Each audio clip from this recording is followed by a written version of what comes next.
And I'm back. I'm going to answer just one more for the road. This is dealing with the book of Revelation because, a lot of people try to put it in our days, make it be about America, not knowing that Revelation is centered in Torah and Tanakh. And that was all about Israel and what Israel was going to go through in their last days of their covenant before the new heaven and new earth came about. It's not about America at all. So I'm going to demonstrate in the Bible what's going on here. So the brother said, has Revelation 17 and 18 been fulfilled? Has that happened yet?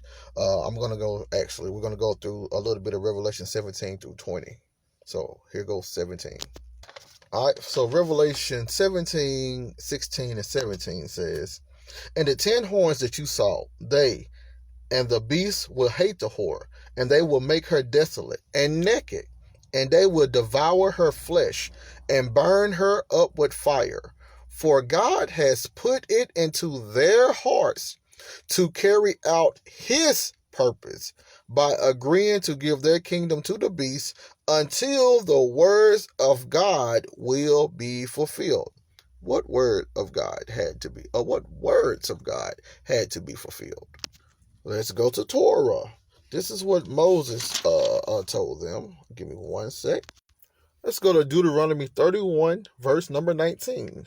We can go to verse number 16 first. The Lord said to Moses, soon you will lie down with your ancestors. Then this people will begin to prostitute themselves to the foreign gods in their midst, the gods of the land in which they are going. And they will forsake me, breaking my covenant that I have made with them.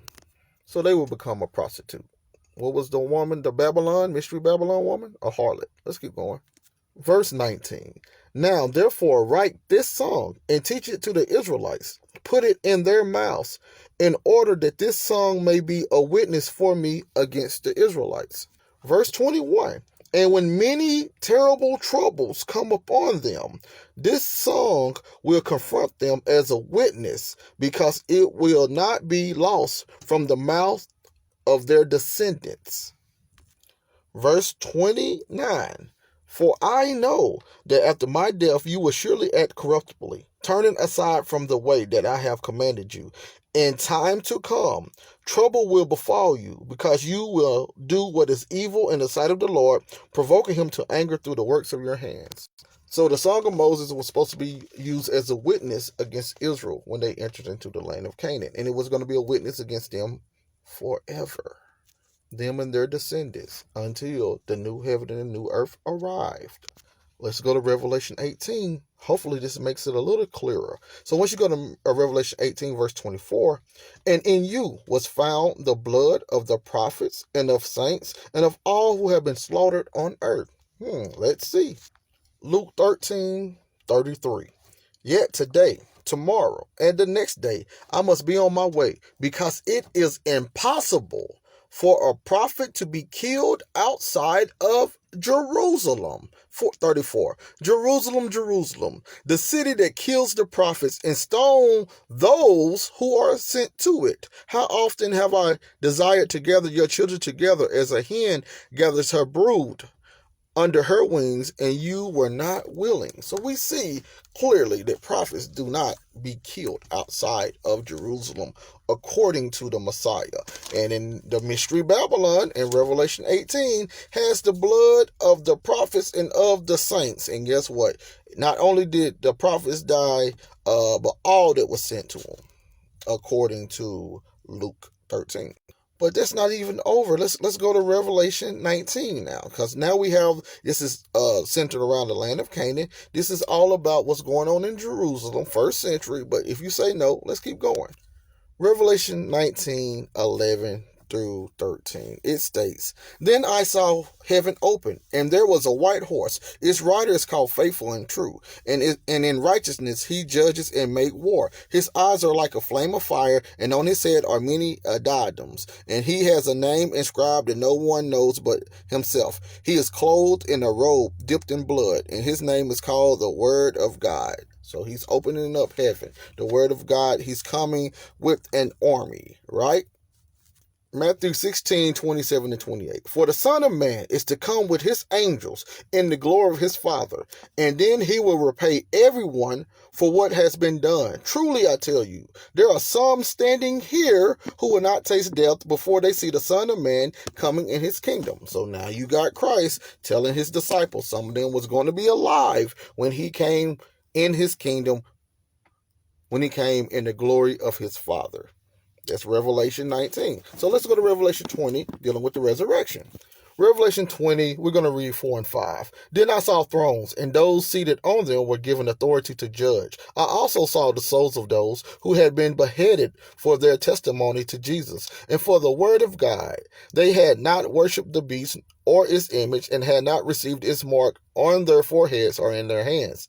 They came to life and reigned with Christ 1,000 years. The rest of the dead did not come to life until the 1,000 years were ended. This is the first resurrection. So let's go find out about the first resurrection. The book of Daniel, Daniel 12:1 and 2. And at that time, Michael, the great prince, the protector of your people, shall arise. There shall be a time of anguish. Is that not what was said in Deuteronomy 32:31 about the song of Moses? It's going to be a time of trouble. But anyway, there should be a time of anguish, such as has never occurred since nations first came into existence. But at that time, your people shall be delivered, everyone who is found written in the book, that's the book of life. Many of those who sleep in the dust of the earth shall awake, some to everlasting life, and some to shame and everlasting contempt. So that act right there, that's the first resurrection. When it was going to happen? During a time of anguish, such as has never occurred since the nations first came into existence. That's when the first resurrection was going to occur. This is when the 1,000-year reign, according to Revelation, is occurring during the first resurrection. So let's see here. Let's see about this time of anguish. Daniel 7, verse 21. And I looked, this horn made war with the holy ones and was prevailing over them. We can read, let me see, what else I got? Verse number 22. Until the Ancient One came, then judgment was given for the holy ones of the Most High, and the time arrived when the holy ones gained possession of the kingdom. That's the millennium reign right there. Verse 25, he shall speak words against the Most High, shall wear out the holy ones of the Most High, and shall attempt to change the sacred seasons and the law, and they shall be given into his power for a time, 2 times, and a half a time. So this is the tribulation period. They're being given unto his power. He's killing them. He's prevailing over them, right? It is a time of anguish, a time of trouble. Matthew 24, verse number 1 through 3. As Jesus came out of the temple and was going away, his disciples came to point out to him the buildings of the temple. Then he asked them, you see all these, do you not? Truly I tell you, not one stone will be left here upon another.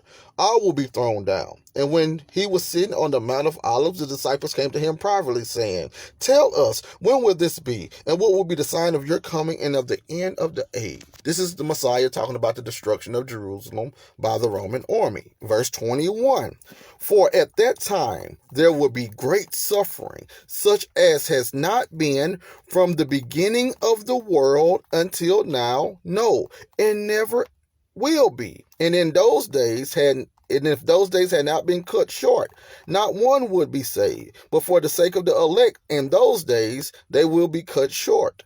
Let's keep reading. You go down to verse number 31.